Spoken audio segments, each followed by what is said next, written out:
Jesus says in John chapter 10 that he is the gate for the sheep. Those who enter by him will be saved. Those who try to climb or break into the kingdom by some other way are thieves and robbers.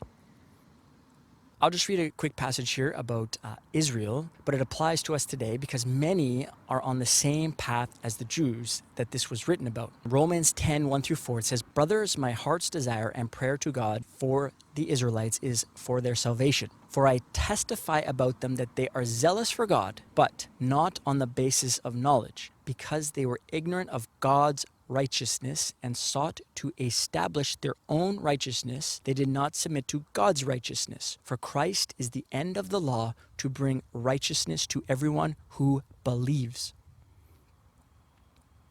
Notice the fault of Israel. They were so focused on the law of Moses, and they were confident in their own ability to stand upright under the crushing weight of the law, and yet they were totally ignorant of the righteousness that God requires. The kind of righteousness that God requires is his own. It's a righteousness that is so far beyond the capability of man that it is completely unattainable by man's effort. And this is the fatal flaw that Israel could simply not see throughout the entire Old Testament narrative. Every step of the way, they failed to keep their end of the covenant. But interestingly, God is not shocked by their failure. It was a covenant that was never intended to save. It was a ministry of death and condemnation, as Paul clearly says in 2 Corinthians.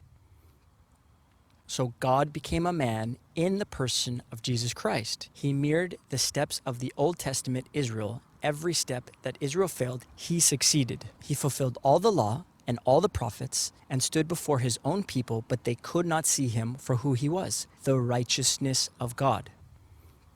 So here we are today, and we go to church, and we sometimes walk in the shadow of Old Testament Israel, making this same tragic and deadly mistake. And the plain and simple truth of it is that the righteousness that God requires, it is the righteousness that comes as a free gift by faith in Christ. And as we know, gifts, they are not earned by a wage, or they are not bought with a price. A true gift is received with a grateful heart. The righteousness that is granted to me and you is a gift given as a covering through faith. It's Christ's righteousness and a perfect record that is given to us by belief. And that is why it is called the gospel. In other words, the good news.